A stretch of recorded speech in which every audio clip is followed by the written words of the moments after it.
ನಮಸ್ಕಾರ, ಕನ್ನಡ ಒನ್ ನ್ಯೂಸ್ಗೆ ಸ್ವಾಗತ. ನಾನು ನಿಶ್ಮಾ ಇರ್ಷಾದ್.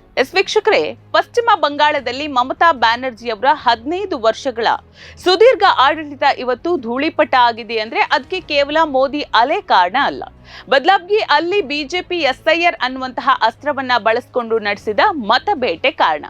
ಇದು ಬರೀ ಆರೋಪ ಅಲ್ಲ, ಸತ್ಯ.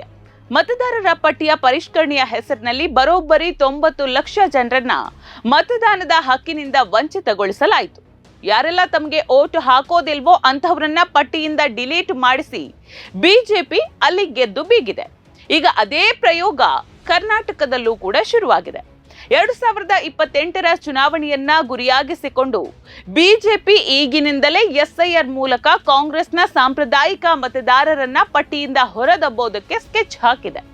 ಮೃತಪಟ್ಟವರು ಅಥವಾ ಸ್ಥಳಾಂತರಗೊಂಡವರ ಹೆಸರನ್ನ ತೆಗೆಯುವ ನೆಪದಲ್ಲಿ ತಮಗೆ ವಿರುದ್ಧವಾಗಿರುವ ವರ್ಗದ ಜನರನ್ನ ಗುರಿಯಾಗಿಸಿಕೊಳ್ಳಲಾಗ್ತಾ ಇದೆ. ಇದು ಸಿದ್ದರಾಮಯ್ಯ ಸರ್ಕಾರಕ್ಕೆ ಕೇವಲ ಟೆನ್ಷನ್ ಅಲ್ಲ, ದೊಡ್ಡ ಆಪತ್ತಿನ ಮುನ್ಸೂಚನೆ ಅಂತಾನೆ ಹೇಳ್ಬಹುದು.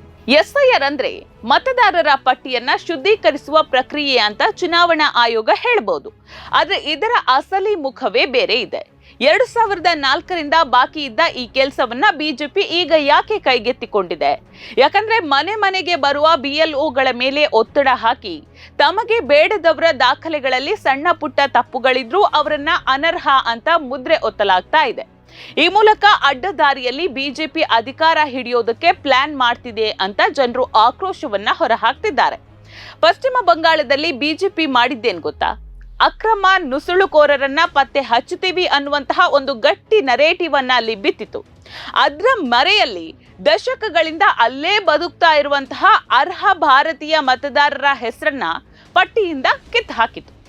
ಯಾವ ಕ್ಷೇತ್ರಗಳಲ್ಲಿ ಬಿಜೆಪಿಗೆ ಗೆಲ್ಲೋದಕ್ಕೆ ಸಾಧ್ಯವಿಲ್ವೋ ಅಂತಹ ಕಡೆ ಮತದಾರರ ಸಂಖ್ಯೆಯನ್ನ ಕುಗ್ಗಿಸಿ ಬಿಜೆಪಿಯಲ್ಲಿ ಜಯವನ್ನ ಸಾಧಿಸಿತು. ಇದೇ ಬಂಗಾಳದ ಮಾಡೆಲ್ ಈಗ ಕನ್ನಡಿಗರ ಮನೆ ಬಾಗಿಲಿಗೆ ಬಂದಿದೆ. ಕರ್ನಾಟಕದಲ್ಲಿ ಈಗಾಗಲೇ ಮುಸ್ಲಿಂ ಮತಗಳು ವಿಭಜನೆಯಾಗ್ತಿದೆ ಅನ್ನುವಂತಹ ಆತಂಕದ ನಡುವೆ ಈ ಎಸ್ಐಆರ್ ಪ್ರಕ್ರಿಯೆ ಕಾಂಗ್ರೆಸ್ಗೆ ಒಂದು ದೊಡ್ಡ ಪೆಟ್ಟನ್ನ ನೀಡಲಿದೆ. ಅಲ್ಪಸಂಖ್ಯಾತರು, ದಲಿತರು ಮತ್ತು ಹಿಂದುಳಿದ ವರ್ಗದ ಮತದಾರರನ್ನ ಗುರಿಯಾಗಿಸಿ ಪಟ್ಟಿಯಿಂದ ತೆಗೆದು ಹಾಕಿದ್ರೆ ಕಾಂಗ್ರೆಸ್ನ 100ಕ್ಕೂ ಹೆಚ್ಚು ಹಾಲಿ ಶಾಸಕರು ಸೋಲೋದಿಲ್ಲಿ ಗ್ಯಾರಂಟಿ. ಇದು ನೇರವಾಗಿ 1994ರ ಹೀನಾಯ ಸೋಲನ್ನ ನೆನಪಿಸುವಂತಿದೆ. ಇದನ್ನ ಮನಗಂಡಿರುವ ಸಿಎಂ ಸಿದ್ದರಾಮಯ್ಯ ಈಗ ಗಂಭೀರ ಹೋರಾಟಕ್ಕೆ ಕರೆ ನೀಡಿದ್ದಾರೆ. ರಾಜಕೀಯ ವಿಶ್ಲೇಷಕರು ಮತ್ತು ಪ್ರಗತಿಪರ ಸಂಘಟನೆಗಳ ಜೊತೆ ತುರ್ತು ಸಭೆಯನ್ನ ನಡೆಸಿರುವ ಅವರು ಬಿಜೆಪಿಯ ಈ ಸಂವಿಧಾನ ವಿರೋಧಿ ನಡೆಯನ್ನ ಹೇಗೆ ಎದುರಿಸಬೇಕು ಅಂತ ಚರ್ಚಿಸಿದ್ದಾರಂತೆ. ಅಧಿಕಾರಿಗಳ ಮೇಲೆ ಕಣ್ಣಿಡೋದಕ್ಕೆ ಮತ್ತು ಪ್ರತಿಯೊಬ್ಬ ಮತದಾರನ ಹೆಸರನ್ನು ಪಟ್ಟಿಯಲ್ಲಿ ಉಳಿಸೋದಕ್ಕೆ ಈಗ ಯುದ್ಧೋಪಾದಿಯಲ್ಲಿ ಕೆಲಸ ಮಾಡಬೇಕಿದೆ ಅಂತ ಸಿದ್ದರಾಮಯ್ಯ ಹೇಳಿದ್ದಾರೆ. ಬರೀ ಸರ್ಕಾರದ ಮೇಲೆ ನಂಬಿಕೆ ಇಟ್ಟದೆ ಪ್ರತಿ ಬೂತ್ ಮಟ್ಟದಲ್ಲಿ ಬಿಎಲ್ಎಗಳನ್ನ ಸಕ್ರಿಯಗೊಳಿಸುವುದಕ್ಕೆ ಕಾಂಗ್ರೆಸ್ ನಿರ್ಧರಿಸಿದೆ. ಬಿಜೆಪಿಯ ಈ ಪ್ಲಾನ್ ತಡೆಯುವುದಕ್ಕೆ ಪ್ರತಿ ಹಳ್ಳಿಗಳಲ್ಲೂ ಕೂಡ ಜಾಗೃತಿಯನ್ನ ಮೂಡಿಸಬೇಕಿದೆ. ದಾಖಲೆಗಳಲ್ಲಿ ಸಣ್ಣ ವ್ಯತ್ಯಾಸವಿದ್ರೂ ಅದನ್ನ ಸರಿಪಡಿಸಿ ಯಾರಿಗೂ ಅನ್ಯಾಯವಾಗದಂತೆ ನೋಡಿಕೊಳ್ಳೋದು ಈಗ ಸಿದ್ದರಾಮಯ್ಯ ಮತ್ತು ಡಿಕೆ ಶಿವಕುಮಾರ್ ಅವರ ಮುಂದಿರುವ ಅತಿದೊಡ್ಡ ಸವಾಲಾಗಿದೆ.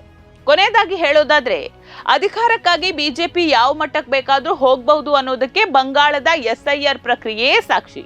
ವೋಟರ್ ಐಡಿ ಇದ್ರೂ ಕೂಡ ವೋಟ್ ಹಾಕೋದಕ್ಕೆ ಸಾಧ್ಯವಾಗದ ಪರಿಸ್ಥಿತಿ ಬಂಗಾಳದ ಜನರಿಗೆ ಬಂದಂತೆ ನಮ್ಮ ಕನ್ನಡಿಗರಿಗೆ ಯಾವುದೇ ಕಾರಣಕ್ಕೂ ಬರಬಾರದು. ಈ ಎಸ್ಐಆರ್ ಅನ್ನೋದು ಬಿಜೆಪಿಯ ಅಡ್ಡದಾರಿಯ ಅಧಿಕಾರ ಹಿಡಿಯುವ ತಂತ್ರವೋ ಅಥವಾ ನಿಜವಾದ ಪರಿಷ್ಕರಣೆಯೋ ಇದನ್ನ ಜನರೇ ನಿರ್ಧರಿಸಬೇಕಿದೆ. ನೋಡ್ತಾ ಇರಿ ಸಮ ಸಮಾಜಕ್ಕಾಗಿ ಕನ್ನಡ ಒನ್ ನ್ಯೂಸ್. ನಮಸ್ಕಾರ.